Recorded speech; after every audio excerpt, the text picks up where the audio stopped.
To Roger now. Roger, if you could stand up and ask your question. Thank you. Thank you. The proposal for an anti-corruption commission at a Commonwealth or federal level has been described by some of the greatest legal minds in this country as a toothless tiger at the beck and call of government. And I'd like to know what the two gentlemen here would offer to give that some teeth so that it can act independently of government, especially with public hearings. Prime Minister, first of all. Roger. Yeah.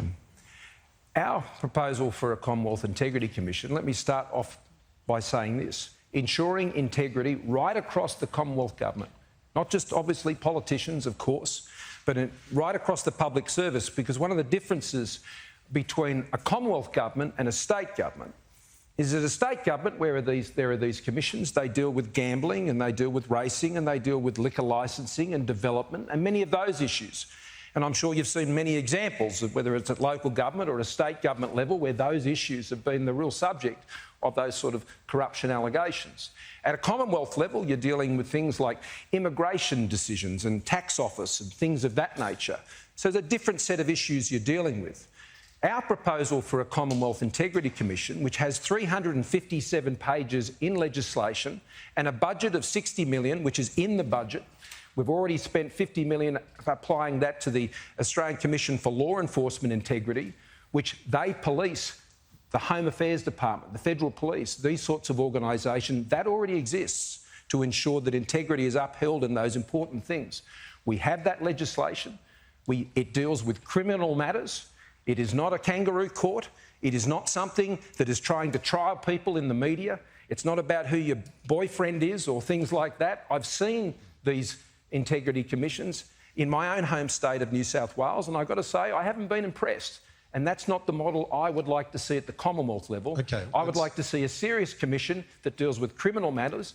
We've got our legislation, 357 pages, and our budget for it of $60 million ready to go. Sure. Mr Albanese, your response? Just trying to get through as many questions as we can. Thanks very much, Roger, for the question. And it's an issue where we need to restore faith in the political system. Now, I think overwhelmingly people go into politics for all the right reasons, whether they be Labor or Liberal or minority party people.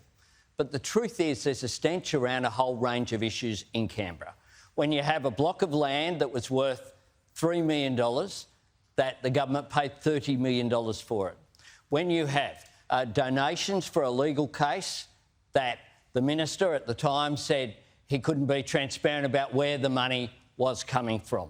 There's issues of sports rorts and commuter car park rorts and abuse of taxpayers' money.